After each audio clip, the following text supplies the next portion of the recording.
Hi, my name is Thais Gibson, and I'm the creator of the Personal Development School.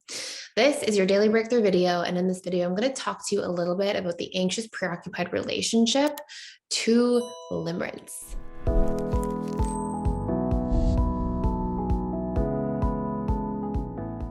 So limerence is a really interesting topic, and I feel like it's something that actually shows us so many intricate parts of ourselves if we're willing to open our minds and really pay attention.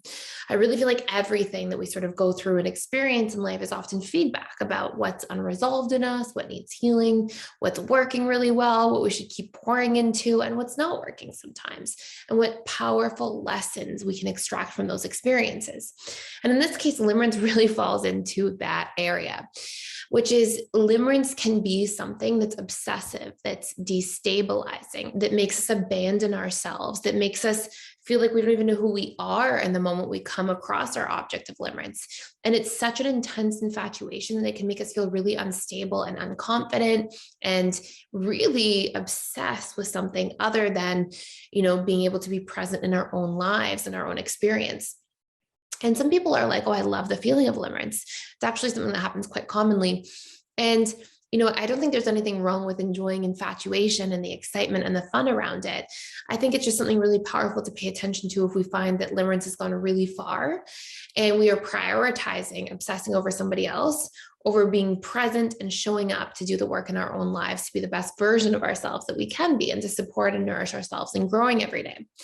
Now, when it comes to anxious preoccupied attachment style individuals, their relationship to limerence is one where they often experience limerence very often, very intensely, and the real root of it is related to some form of self-abandonment that's taking place in the relationship to themselves. So you'll often see that APs will go into people-pleasing mode around their object of limerence, be so consumed with trying to get somebody's approval or get somebody's attention or connection and win them over, that they forget about like their own boundaries, their own needs, their own self-care routines and rituals, and will sort of like put everything about themselves on the back burner because they are prioritizing somebody else. And this is where we get into a place where limerence can be tricky for the anxious preoccupied because it can actually be a bit of an Achilles heel in their own lives. So limerence, when it comes to the anxious preoccupied individual, is telling you very crucial things about yourself. And what you'll find is there's actually a pattern within the limerence that's occurring. And that pattern is that in all of the needs that you're obsessing over somebody potentially meeting. So when you think of like limerence, think of it this way. If you can't get your needs met in the present, your subconscious mind is very smart and it will find ways of getting needs met in fantasies of the future or memories of the past. And in this case, as it relates to limerence, you'll often see the anxious preoccupied attachment style fantasize about these future oriented scenarios and circumstances where their needs are getting met. And if you pay close attention and you break down the fantasies, you'll see that they follow a few key themes. An example could be that you keep fantasizing that you are traveling with this person and you're so excited to explore with them. So maybe there's this need for exploration missing in your life. Maybe you'll see that in the fantasy of this individual, you keep, feeling really wanted and special and seen. And so you fantasize about this person seeing you and being like, wow, you're so amazing. And that tells you that if your brain is breaking off from the present moment to go into fantasy of the future, that's your subconscious mind trying to get these needs met that are obviously running fairly on empty in the present moment. And so what you can do is these fantasies you're having in regards to your object of limerence, and you'll see APs, their relationship to limerence is that they tend to experience limerence more than other attachment styles more frequently and to about the same degree of intensity, give or take, depending on the situation and the person, but much more frequently. And it's because they're trying to always fill their cups of needs from the outside in. And anxious preoccupied individuals are so focused on their external world because that's how they know how to get their needs met. And so it's a very powerful opportunity for you to look and be like, hey, how can I grow from this experience? How can I take this limerence feeling that's like partially feels good and infatuation feels exciting, but also can feel destabilizing, can feel obsessive. There's actually a lot of draining on my energy of life if I pay attention to that. I ruminate about this person all the time. And I'm not here doing me, my own life, filling my own needs, empowering myself from the inside out. I'm trying to do it from the outside in all the time through limerence. And how can I take that information and those lessons and be like, what exactly am I so in limerence about? And so here's a few steps that you want to take, and actually have a full course on this if you want to go into detail. So if you're somebody who experiences limerence often, you'll find a couple key things. Limerence often doesn't work out. And it's because your subconscious mind is not primed to receive from the person where your buckets are running on empty to begin with. So what does that actually mean? It means if you pay attention, like when you have something missing within you, your subconscious mind will reject it from the outside in. It will like it and fantasize, but when it really comes to fruition, it won't allow it to stick around for very long, because it may crave this need, but ultimately at the bottom rung of the ladder, your subconscious wants stability and survival. And so you may crave this need. Maybe it's a need for somebody to give you attention, because there's no attention you're really giving to yourself. All of your attention is focused outward. And so you may crave this, but then when somebody comes along and actually gives you attention, your subconscious is like, ooh, this feels good temporarily. But then it starts going, whoa, this is outside of my comfort zone.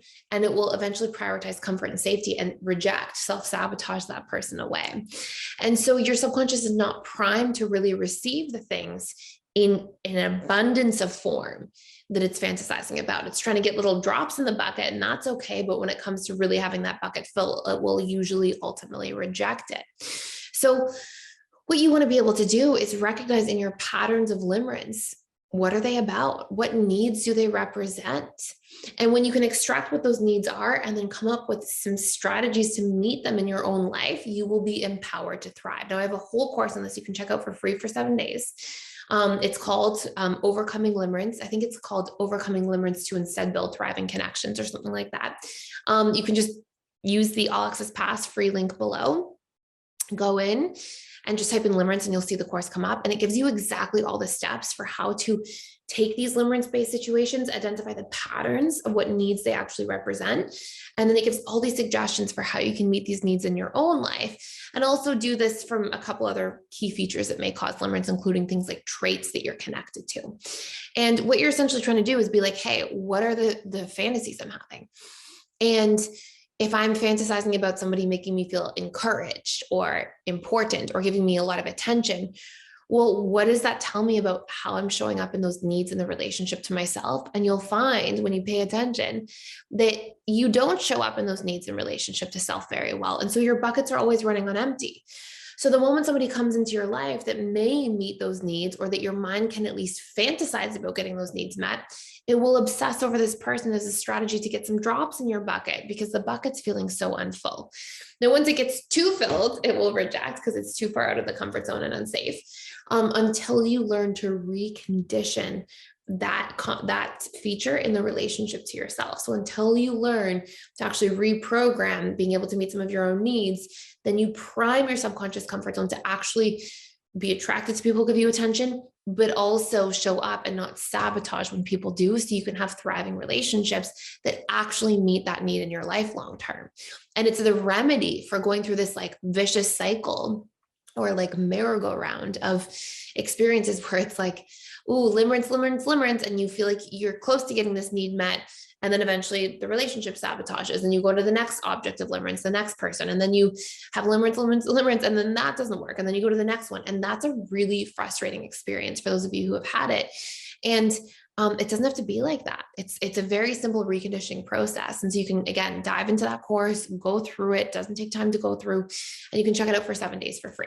So I hope you enjoyed this. I hope that all makes sense. Obviously, I can go way more into detail in this like hour-and-a-half course than I can in like a 10-minute video. But I hope this makes sense. Thank you so much for watching and for being here. Please like, share, and subscribe if you haven't already, and I will see you in the next video.